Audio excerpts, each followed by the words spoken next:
Hi friends, welcome to Shweta's mocktail.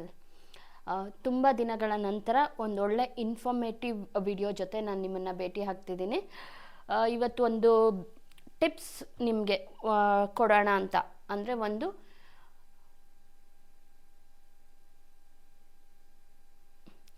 ಒಂದು help ಆಗೋವಂಥ, use ಆಗೋವಂಥ, ಈ ದಿನಗಳಲ್ಲಿ ಎಲ್ಲರಿಗೂ ಇರುವಂಥ ಒಂದು ಕಾಮನ್ ಪ್ರಾಬ್ಲಮ್ಗೆ ಒಂದು ಸಲ್ಯೂಷನ್ನ ತೊಗೊಂಡು ನಾನು ನಿಮ್ಮ ಮುಂದೆ ಬಂದಿದ್ದೀನಿ. ಏನಪ್ಪ ಇವಾಗಿನ ಕಾಮನ್ ಪ್ರಾಬ್ಲಮ್ ನಮ್ಮ ಹೆಣ್ಮಕ್ಳಿಗೆ ಅಂದರೆ ಹೇರ್ ಫಾಲ್ ಸಮಸ್ಯೆ. ನೀವು ಯಾರಾದರೂ ನೋಡಿ 100ರಲ್ಲಿ ಆಲ್ಮೋಸ್ಟ್ 80-85 ಜನ ಹೇಳೋ ಮಾತು, ನನಗೆ ಯಾಕೋ ಈ ನಡುವೆ ತುಂಬ ಹೇರ್ ಫಾಲ್ ಆಗ್ತಾಯಿದೆ, ಹೇರ್ಸ್ ತುಂಬ ಡ್ರೈ ಆಗ್ತಾಯಿದೆ, ಕೂದಲು ಬೆಳೀತಾನೆ ಇಲ್ಲ, ಇಷ್ಟೇ ಇದೆ, ನಾನು ಎಷ್ಟು ಕಟ್ ಮಾಡಿಸಿದೆ ಅಷ್ಟೇ ಇದೆ, 3 ತಿಂಗಳಾದರೂ 6 ತಿಂಗಳಾದರೂ ಅಂತ. ಸೊ ಇದೆಲ್ಲದಕ್ಕೂ ಒಂದು ಸಲ್ಯೂಷನ್.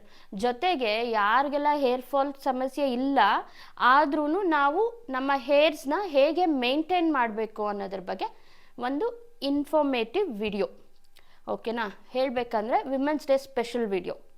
ಸೊ ಎಲ್ಲ ಹೆಣ್ಮಕ್ಳಿಗೂ, ಯಾರು ಈ ವಿಡಿಯೋನ ನೋಡ್ತಾ ಇದ್ದೀರಾ ಎಲ್ಲರಿಗೂ ಹ್ಯಾಪಿ ವಿಮೆನ್ಸ್ ಡೇ ಅಂತ ಹೇಳ್ತಾ ವಿಡಿಯೋ ಶುರು ಮಾಡೋಣ.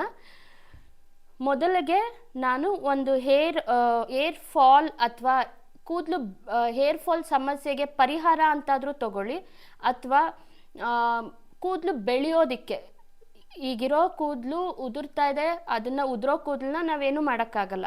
ಬಟ್ ಮತ್ತೆ ಕೂದಲು ಬೆಳೆದಿಲ್ಲ ಅಂದಾಗ ಅದು ಸಮಸ್ಯೆ ಆಗುತ್ತೆ. ಆವಾಗ ಕೂದಲು ತೆಳ್ಳಗೆ ಕಾಣುತ್ತೆ, ಕೂದಲು ಜಡೆ ಹಾಕಿದ್ರೆ ಸಣ್ಣ ಆಗುತ್ತೆ, ಬೇರೆ ಯಾವುದೇ ಹೇರ್ ಸ್ಟೈಲ್ ಮಾಡೋಕ್ಕಾಗಲ್ಲ ನಾವು. ಈ ಸಮಸ್ಯೆಗಳಿಗೆ ಒಂದು ಪರಿಹಾರವಾಗಿ ಕೂದಲು ಬೆಳೆಯೋದಕ್ಕೆ ಹೆಲ್ಪ್ ಆಗೋವಂಥ ಒಂದು ಹೇರ್ ಆಯಿಲ್ನ ಮಾಡೋದು ತೋರಿಸ್ತಾ ಇದ್ದೀನಿ. ಜೊತೆಗೆ ನೀವು ನಿಮ್ಮ ಹೇರ್ನ ಹೇಗೆ ಕಾಪಾಡ್ಕೋಬೇಕು ಅನ್ನೋದನ್ನು ಕೂಡ ತಿಳಿಸ್ಕೊಡ್ತೀನಿ. ಮೊದಲನೇದಾಗಿ ಹೇರ್ ಆಯಿಲ್ಗೆ ನಾನು ಏನೇನು ತೊಗೊಂಡಿದ್ದೀನಿ ಅಂತ ಹೇಳ್ಬಿಡ್ತೀನಿ. ಮೊದಲಿಗೆ 1 ಲೀಟರಷ್ಟು ಕೊಬ್ಬರಿ ಎಣ್ಣೆನ ತೊಗೊಂಡಿದ್ದೀನಿ. ನಾನಿದು ಗಾಣದಲ್ಲಿ ಹಾಕಿಸಿ ತೊಗೊಂಡಿರೋದು. ಬೇಕಿದ್ದರೆ ನೀವೇ ಕೊಬ್ಬರಿ ಕೊಟ್ಟರು ಈ ಥರ ಅವರೇ ಗಾಣದಲ್ಲಿ ಆಡಿಸಿ ಎಣ್ಣೆ ಮಾಡಿ ಕೊಡ್ತಾರೆ, ಅಥವಾ ಅವ್ರ ಹತ್ರ ಇರೋ ಕೊಬ್ಬರಿಯಲ್ಲಿ ಬೇಕಾದರೂ ನೀವು ತೊಗೋಬೋದು. ನಾನೀಗ ಸುಮಾರು 1 ಲೀಟ್ರಿನಷ್ಟು ಎಣ್ಣೆನ ಮಾಡ್ಕೊಳ್ತಿದ್ದೀನಿ. ಹಾಗಾಗಿ 1 ಲೀಟರ್ ಎಣ್ಣೆ ತೊಗೊಂಡಿದ್ದೀನಿ, ಕೊಬ್ಬರಿ ಎಣ್ಣೆ. ಇದ್ರ ಜೊತೆಗೆ ಇದು ಅರ್ಧ ಲೀಟರ್ ಇದೆ, ಬಟ್ ನಾನು 1/4 ಲೀಟರಷ್ಟು ಹರಳೆಣ್ಣೆನ ತೊಗೊಳ್ತಾ ಇದ್ದೀನಿ, ಕ್ಯಾಸ್ಟರ್ ಆಯಿಲು. ಇದು ಆಪ್ಷನಲ್ಲು. ಇದು ಯಾಕೆ ಆಪ್ಷನಲ್ ಅಂದರೆ ಇದು ಸ್ವಲ್ಪ ಜಿಡ್ಡಿನಂಶ ಜಾಸ್ತಿ ಇರುತ್ತೆ. ಹಾಗಾಗಿ ನೀವು ಬರೀ ಕೊಬ್ಬರಿ ಎಣ್ಣೆಯಲ್ಲಿ ಬೇರೆ ಇಂಗ್ರೀಡಿಯೆಂಟ್ಸ್ನೆಲ್ಲ ಹಾಕಿ ಕಾಯಿಸಿ ಮಾಡಿಟ್ಕೊಂಡು ತಲೆಗಿಡೋವಾಗ ಬೇಕಾದರೆ ನೀವು ಸ್ವಲ್ಪ ಹರಳೆಣ್ಣೆನ ಅಥವಾ ಕ್ಯಾಸ್ಟರ್ ಆಯಿಲ್ ಏನು ಹೇಳ್ತೀರಾ ಅದನ್ನು ಬೆರೆಸಿ ಅದನ್ನು ನೀವು ಬಿಸಿ ಮಾಡಿ ಬೆಚ್ಚಗೆ ಮಾಡಿ ಮಸಾಜ್ನ ಮಾಡ್ಕೋಬೋದು. ಬಟ್ ನನಗೆ ಅಷ್ಟೊಂದು ಪೇಷನ್ಸ್ ಇಲ್ಲ, ಮತ್ತು ಮರೆತು ಬಿಡ್ತೀನಿ ತುಂಬ ಬೇಗ. ಹಾಗಾಗಿ ಕೊಬ್ಬರಿ ಎಣ್ಣೆ ಜೊತೆನೇ ನಾನು ಹರಳೆಣ್ಣೆನೂ ಆ್ಯಡ್ ಮಾಡ್ತಾಯಿದ್ದೀನಿ. ಇದು ಅರ್ಧ ಲೀಟರ್ ತರಿಸಿದ್ದೀನಿ, ಬೇರೆ ಬೇಕಾಗುತ್ತೆ ಮನೆಯಲ್ಲಿ ಅಂತ. ಬಟ್ ನಾನು ಇದರಲ್ಲಿ 1/4 ಲೀಟ್ರಷ್ಟು ಹಾಕ್ತೀನಿ. ಇದ್ರ ಜೊತೆಗೆ ಬೇಕು ಅನ್ನೋರು ಒಂದು 1/4 ಲೀಟ್ರಷ್ಟು ಬಾದಾಮಿ ಎಣ್ಣೆ ಆ್ಯಡ್ ಮಾಡ್ಕೋಬೋದು. ಅದು ಕೂಡ ಒಳ್ಳೆ ರಿಸಲ್ಟ್ ಕೊಡುತ್ತೆ. ನೀವು ಕ್ಯಾಸ್ಟರ್ ಆಯಿಲ್ನ ಸ್ಕಿಪ್ ಮಾಡಿ ಬಾದಾಮಿ ಎಣ್ಣೆ ಹಾಕ್ಕೊಂಡ್ರೆ, ಯಾರಿಗೆಲ್ಲ ತುಂಬ ರಫ್ ಇದೆ ಕೂದಲು, ದಪ್ಪ ಇದೆ, ತುಂಬ ಥಿಕ್ನೆಸ್ ಇದೆ, ನನಗೆ ಮೇಂಟೈನ್ ಮಾಡೋದು ಕಷ್ಟ ಆಗ್ತಾ ಇದೆ, ರಫ್ ಇದೆ ಅನ್ನೋರು, ಅದು ಸಾಫ್ಟ್ ಆಗುತ್ತೆ ಬಾದಾಮಿ ಎಣ್ಣೆ ಹಾಕೋದ್ರಿಂದ. ಸೊ ನೀವು ಕ್ಯಾಸ್ಟರ್ ಆಯಿಲ್ನ ಸ್ಕಿಪ್ ಮಾಡಿ ಬಾದಾಮಿ ಎಣ್ಣೆನ ಹಾಕ್ಕೋಬೋದು. ಸೊ ಈಗ ನಾನು 1 ಲೀಟರ್ ಕೊಬ್ಬರಿ ಎಣ್ಣೆ ಲೆಕ್ಕಕ್ಕೆ ತೊಗೊಂಡ್ರೆ 1 ಬೌಲಷ್ಟು, ಅಂದರೆ ಒಂದು 150 ಗ್ರಾಮಷ್ಟು ಕರ್ಬೇವಿನ ಸೊಪ್ಪು, ಫ್ರೆಶ್ ಆಗಿರೋ ಕರ್ಬೇವಿನ ಸೊಪ್ಪನ್ನು ತೊಗೊಂಡು ತೊಳೆದಿಟ್ಕೊಂಡಿದ್ದೀನಿ. ಒಂದು 25-30 ಒಳ್ಳೆ ಬೇವಿನ ಸೊಪ್ಪು ಎಲೆನ ತೊಳೆದಿಟ್ಕೊಂಡಿದ್ದೀನಿ. ಮತ್ತು ಒಂದು ಚಿಕ್ಕ ಇಡಿ ಅಥವಾ ಒಂದು ಸ್ವಲ್ಪ ಇದು ತೊಗೊಂಡಿದ್ದೀನಿ, ಏನಿದು ತುಳಸಿ. ಆಯಿತಾ? ಕರ್ಬೇವಿನ ಸೊಪ್ಪು ಕೂದಲು ಬೆಳೆಯೋದಕ್ಕೆ ತುಂಬ ಹೆಲ್ಪ್ ಮಾಡುತ್ತೆ, ಮತ್ತು ಕೂದಲನ್ನ ಇಡುತ್ತೆ. ಓಕೆ, ಈ ಬೇವಿನ ಎಲೆ ಏನಂದರೆ ಕೂದಲಲ್ಲಿ ಕೆಲವೊಂದು ಸತಿ ಬ್ಯಾಡ್ ಬ್ಯಾಕ್ಟೀರಿಯಾಸ್ ಆಗುತ್ತೆ. ಅಂದರೆ ಈಗ ಏನು ಬೀಳೋದು ಅಂತೀವಲ್ಲ ಆ ಥರದ್ದಾಗಿರ್ಬೋದು, ಅಥವಾ ಡ್ಯಾಂಡ್ರಫ್ಗೆ ರಿಲೇಟೆಡ್ ಫಂಗಸ್ ಆಗಿರ್ಬೋದು, ಆ ಥರದನ್ನೆಲ್ಲ ಬೇವಿನ ಎಲೆ ಕ್ಲಿಯರ್ ಮಾಡುತ್ತೆ ಬೇವಿನ ಸೊಪ್ಪು. ಹಾಗಾಗಿ ಸ್ವಲ್ಪನೇ ತೊಗೊಂಡಿದ್ದೀನಿ. ಜಾಸ್ತಿ ತೊಗೊಂಡ್ರೆ ಬೇವಿನ ಸೊಪ್ಪು ಮತ್ತು ತುಳಸಿ ಕೂದಲು ರಫ್ ಆಗೋ ಚಾನ್ಸಸ್ ಇರುತ್ತೆ. ಹಾಗಾಗಿ ಸ್ವಲ್ಪನೇ ತೊಗೋಬೇಕು. ತುಳಸಿನೂ ಅಷ್ಟೇ, ಇದೊಂದು ಒಳ್ಳೆ ಆ್ಯಂಟಿಬಯೋಟಿಕ್ ಥರ ಕೆಲಸ ಮಾಡುತ್ತೆ. ನಿಮಗೆ ತಲೆಯಲ್ಲಿ ಇವಾಗ ಡ್ಯಾಂಡ್ರಫ್ ಎಲ್ಲ ಹೋದ್ಮೇಲೆ ಸ್ಕಾಲ್ಪಲ್ಲಿ ಸ್ವಲ್ಪ ಇಚ್ಚಿಂಗ್ ಆ ಥರದ್ದೆಲ್ಲ ಇದ್ದರೆ ಈ ತುಳಸಿ ಕ್ಲಿಯರ್ ಮಾಡುತ್ತೆ. ಹಾಗಾಗಿ ತುಳಸಿ ತೊಗೊಂಡಿದ್ದೀನಿ.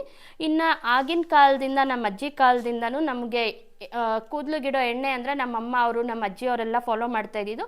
ಒಂದು ಸ್ವಲ್ಪ ಕೊಬ್ಬರಿ ಎಣ್ಣೆನೋ ಹರಳೆ ಎಣ್ಣೆನೋ ಕಾಯಿಸ್ತಿದ್ರು, ಅದರಲ್ಲಿ ಸ್ವಲ್ಪ ಕರ್ಬೇವಿನ ಸೊಪ್ಪು ಹಾಕ್ತಿದ್ರು, ಜೊತೆಗೆ ಮೆಂತ್ಯ ಹಾಕ್ತಿದ್ರು.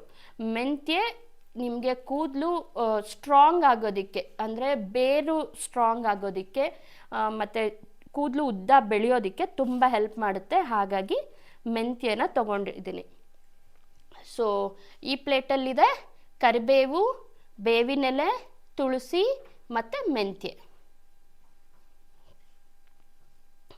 ಇನ್ನು ನೆಕ್ಸ್ಟ್ ಐಟಮ್ ಬಂದು, ಇನ್ನು ನಾನೇನು ಐಟಮ್ಸ್ ಎಲ್ಲ ತೊಗೊಂಡಿದ್ದೀನಲ್ಲ, ಇದರಲ್ಲಿ ಬೆಟ್ಟದ ನೆಲ್ಲಿಕಾಯಿ ಮತ್ತು ಈರುಳ್ಳಿ, ಬೀಟ್ರೋಟ್ ಇಷ್ಟನ್ನೇ ನಾನು ಆಚೆಯಿಂದ ತಂದಿರೋದು. ಉಳಿದಿದ್ದೆಲ್ಲ ಎಲೆಗಳೆಲ್ಲ ನಮ್ಮ ಗಾರ್ಡನ್, ನಮ್ಮ ಕೈ ತೋಟದಲ್ಲೇ ಸಿಗುತ್ತೆ.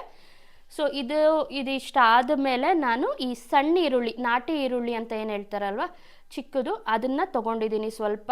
ಸ್ವಲ್ಪ ಅಂದರೆ ಒಂದು 100ರಿಂದ 150 ಗ್ರಾಮ್ ಅಷ್ಟು ತೊಗೊಂಡಿದ್ದೀನಿ 1 ಲೀಟ್ರ್ ಎಣ್ಣೆಗೆ.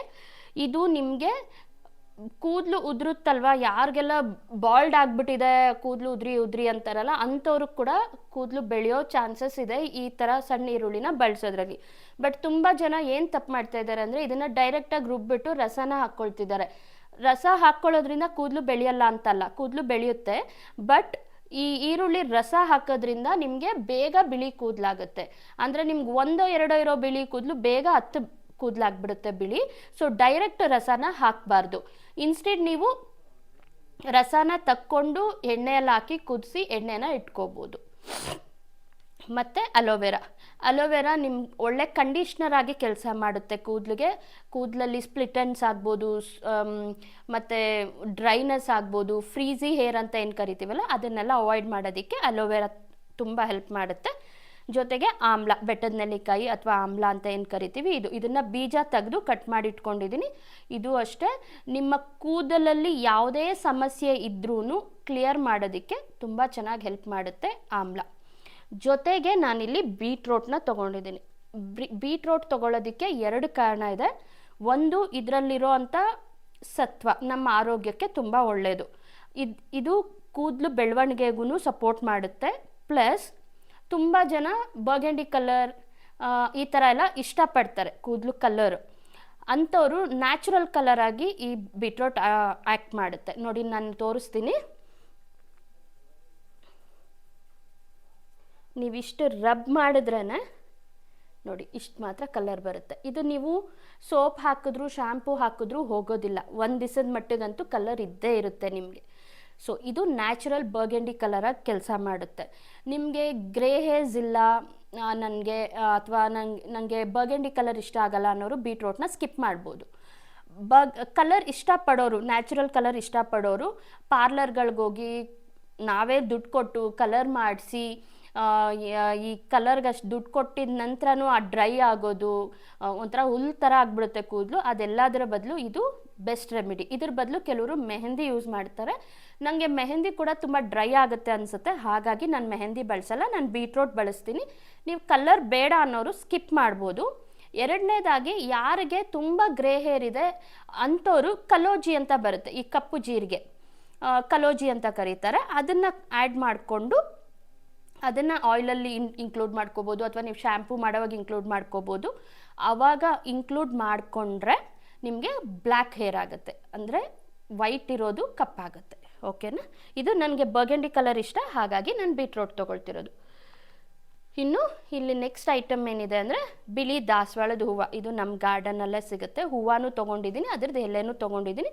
ಕೆಲವರು ರೆಡ್ ಕಲರ್ನ ಬಳಸ್ತಾರೆ, ರೆಡ್ ಕಲರ್ ದಾಸವಾಳನೂ ಬಳಸ್ಬೋದು. ಯಾವುದೇ ಕಲರ್ ದಾಸವಾಳ ಆದ್ರೂ ಕೂದಲಿಗೆ ತುಂಬ ಒಳ್ಳೆಯದು. ಆದರೆ ಈ ರೀತಿ ಒಂದೆಳೆದಾಗಿರಬೇಕು ದಾಸವಾಳ. ಈಗ ದೊಡ್ಡ ದೊಡ್ಡ ಹೂವು ಬರುತ್ತೆ, ಮತ್ತು ಕಲರ್ ಪ್ರಾಬ್ಲಮ್ ಅಲ್ಲ, ದೊಡ್ಡ ದೊಡ್ಡ ಹೂವದ್ದಲ್ಲ, ಈ ಥರ ಒಂದೆಳೆದು ಚಿಕ್ಕ ಹೂವು, ಈ ಥರದ್ದು ದಾಸವಾಳನ ನೀವು ಯಾವ ಕಲರ್ ಆದರೂ ಕೂದಲಿಗೆ ಬಳಸ್ಬೋದು, ತುಂಬ ಒಳ್ಳೆಯದು. ಇದು ಕೂಡ ನಿಮಗೆ ಹೇರ್ ಗ್ರೋತಲ್ಲಿ ಹೆಲ್ಪ್ ಮಾಡುತ್ತೆ. ಇದ್ರ ಜೊತೆಗೆ ನಾನು ಇನ್ನೊಂದು ಐಟಮ್ ಆ್ಯಡ್ ಮಾಡೋದಿದೆ, ಅದನ್ನು ಎಣ್ಣೆ ಕಾಯೋವಾಗ ಆ್ಯಡ್ ಮಾಡ್ತೀನಿ. ಸೊ ಇದಿಷ್ಟು ಇಂಗ್ರೀಡಿಯೆಂಟ್ಸು ಮತ್ತೆ ಹೇಳ್ತಾ ಇದ್ದೀನಿ. ಬಿಳಿ ದಾಸವಾಳದ ಹೂವು, ದಾಸವಾಳದ ಎಲೆ, ಬೀಟ್ರೋಟು, ನಾಟಿ ಈರುಳ್ಳಿ, ಆಮ್ಲ, ಬೆಟ್ಟದ ನೆಲ್ಲಿಕಾಯಿ, ಅಲೋವೆರಾ, ತುಳಸಿ, ಮೆಂತ್ಯ, ಒಳ್ಳೆಬೇವು, ಕರಿಬೇವು, ಇಷ್ಟನ್ನು ತೊಗೊಂಡಿದ್ದೀನಿ. ಇಷ್ಟನ್ನು ನಾವು ಎಣ್ಣೆಯಲ್ಲಿ ಹಾಕಿ ಕಾಯಿಸಬೇಕು. ಕಾಯಿಸೋದಕ್ಕೂ ಮುಂಚೆ ನಾನು ಇಷ್ಟನ್ನು ಪೇಸ್ಟ್ ಮಾಡ್ಕೊತೀನಿ. ನೀವು ಸಪ್ರೇಟಾಗಾದರೂ ಪೇಸ್ಟ್ ಮಾಡ್ಕೋಬೋದು, ಒಂದೇ ಸತಿನೂ ಎಲ್ಲನೂ ಹಾಕಿ ಬೇಕಾದರೂ ಪೇಸ್ಟ್ ಮಾಡ್ಕೋಬೋದು. ಸಿನ್ಸ್ ಇದು ಜಾಸ್ತಿ ಆಗೋದ್ರಿಂದ ನಾನು ಸಪ್ರೇಟಾಗಿ ಪೇಸ್ಟ್ ಮಾಡಿಕೊಂಡು ನಂತರ ಎಣ್ಣೆಲಿ ಹಾಕಿ ಕಾಯಿಸ್ತೀನಿ. ಕಾಯಿಸೋದು ಹೇಗೆ ಅಂತ ನಿಮಗೆ ತೋರಿಸ್ಕೊಡ್ತೀನಿ. ಅದಕ್ಕೂ ಮುಂಚೆ ಒಂದಷ್ಟು ಟಿಪ್ಸ್ನ ನಿಮ್ಗೆ ಹೇಳ್ತೀನಿ. ನೀವು ಹೇರ್ ಫಾಲ್ಗೆ ಕಾರಣ ಏನಿರ್ಬೋದು, ನೀವು ಹೇಗೆ ಕಾಪಾಡ್ಕೋಬೇಕು ಹೇರ್ಸ್ನ ಅನ್ನೋದನ್ನು ನಾನು ನಿಮಗೆ ಹೇಳ್ತೀನಿ. ಸಾಧ್ಯವಾದರೆ ಫಾಲೋ ಮಾಡಿ. ಫಸ್ಟ್ ಏನು ಹೇಳ್ತೀನಿ ಅಂದರೆ, ಯಾವಾಗಲೂ ಸುಮ್ಮನೆ ಕೆಲವ್ರು ಇದ್ದಾರೆ, ನಾನು ನೋಡಿದ್ದೀನಿ ಕೂಡ. ನಾನು ಒಬ್ಬ ಬ್ಯೂಟಿಷನ್ನು, ನಾನು ಸ್ಟ್ರೈಟ್ನಿಂಗ್ ಮಾಡಿಸ್ಕೊಂಡಿದ್ದೀನಿ. ಸ್ಟ್ರೈಟ್ನಿಂಗ್ ಅಲ್ಲ, ಸ್ಮೂತ್ನಿಂಗ್ ಮಾಡಿಸಿದ್ದೀನಿ. ನಾನು ಮಾಡಿಸಿ ಸುಮಾರು ಹತ್ರ 2 ವರ್ಷ ಆಗ್ತಾ ಬರ್ತಿದೆ, 1.5 ವರ್ಷ ಅಂತೂ ಆಯಿತು. ಬಟ್ ನಿಮಗೆಲ್ಲ ಏನು ಟಿಪ್ಸ್ ಹೇಳ್ತೀನಿ ಅಂದರೆ, ಸ್ಟ್ರೈಟ್ನಿಂಗ್ ಚೆನ್ನಾಗಿ ಕಾಣುತ್ತೆ, ಬಟ್ ರೆಗ್ಯುಲರ್ ಬೇಸಸಲ್ಲಿ ಬೇಡ. ಟೆಂಪರರಿ ಅಯನಿಂಗ್ ಅಂತ ನೀವೇ ಮನೇಲಿ ಈಗ ಎಲ್ಲರೂ ಹಾಗೆ ಮಾಡ್ತಾರೆ. ಅಯನಿಂಗ್ ಮಿಷಿನ್ ಇಟ್ಕೊಂಡ್ಬಿಟ್ಟಿದ್ದಾರೆ ಮನೇಲಿ. ನಾವೊಂದು ಆಚೆ ಹೋಗಬೇಕು, ಒಂದು ಶಾಪಿಂಗ್ ಹೋಗಬೇಕು ಅಂದರೂ ಅಯನಿಂಗ್ ಮಿಷಿನಲ್ಲಿ ಮಾಡ್ಕೊಳ್ಳೋದು, ಹೀಟ್ ಪ್ರೊಸೆಸ್ ಮಾಡೋದು ಕೂದಲು ಮೇಲೆ. ಇದನ್ನು ಮಾಡಬೇಡಿ. ಇದು ನಿಮಗೆ ಹೇರ್ಸ್ ತುಂಬ ಡ್ರೈ ಆಗುತ್ತೆ.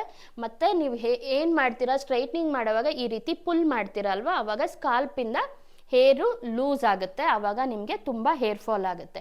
ಈ ಟಿಪ್ ಅಂದರೆ ನೀವೇನು ಸ್ಟ್ರೈಟ್ನಿಂಗ್ ಮಾಡ್ತೀರಲ್ಲ, ಅಯನಿಂಗ್ ಮಾಡ್ತೀರಲ್ಲ, ಇದನ್ನು ಸ್ಕಿಪ್ ಮಾಡಿ.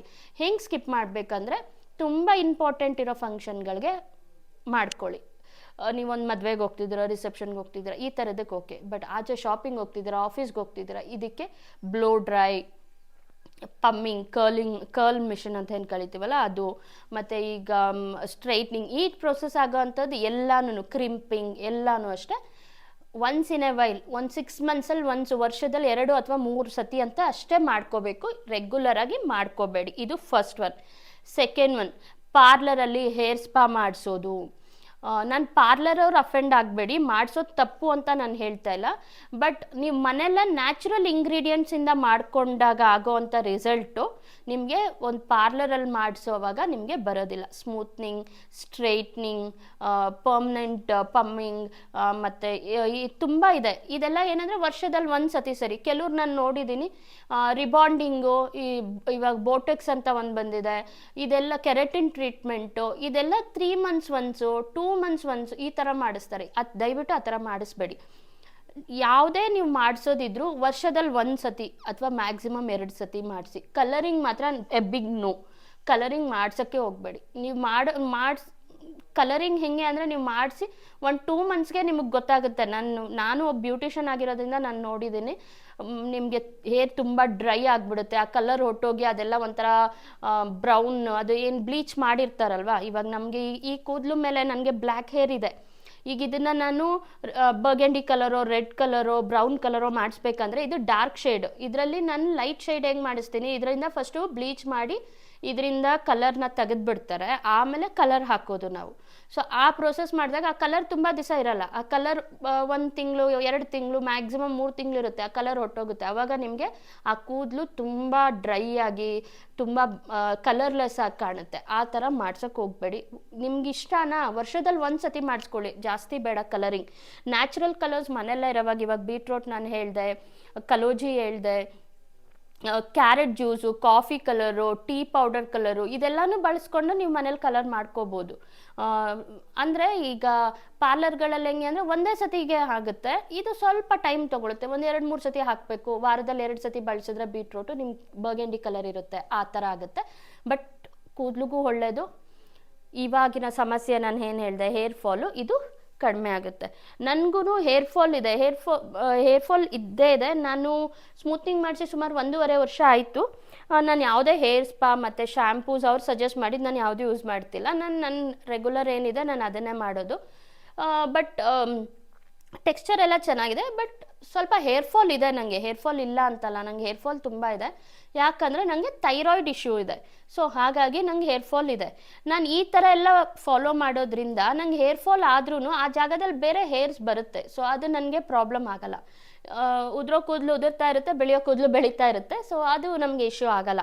ಸೊ ನಾನು ನಿಮಗೆ ಅದನ್ನೇ ಹೇಳ್ತೀನಿ, ಹೇರ್ ಫಾಲ್ ನಿಲ್ಲಿಸ್ಬೇಕು ಅಂತ ನೋಡೋದಕ್ಕಿಂತ ಹೇರ್ ಫಾಲ್ ಆಗಿರೋ ಜಾಗದಲ್ಲಿ ಹೊಸ ಕೂದಲು ಇನ್ನೂ ಚೆನ್ನಾಗಿ ಅಂದರೆ ದಷ್ಟಪುಷ್ಟವಾಗಿ ಬೆಳೀಬೇಕು ಅಂತ ಯೋಚನೆ ಮಾಡಿ. ಸೊ ಆಗ ನಿಮ್ಮ ಐಡಿಯಾ ಸಕ್ಸಸ್ ಆಗುತ್ತೆ. ಸೊ ಇಷ್ಟನ್ನು ಹೇಳ್ತಾ ಆಯಿಲ್ಗೆ ಇದು ಪೇಸ್ಟ್ ಮಾಡ್ಕೊಂಬರ್ತೀನಿ. ಜೊತೆಗೆ ಒಂದಷ್ಟು ಟಿಪ್ಸ್ ಆಮೇಲೆ ಶೇರ್ ಮಾಡ್ತೀನಿ. ಓಕೆನಾ? ಬನ್ನಿ ಈಗ ಇದು ಪೇಸ್ಟ್ ಮಾಡ್ಕೊಂಬಂದ್ಬಿಡೋಣ.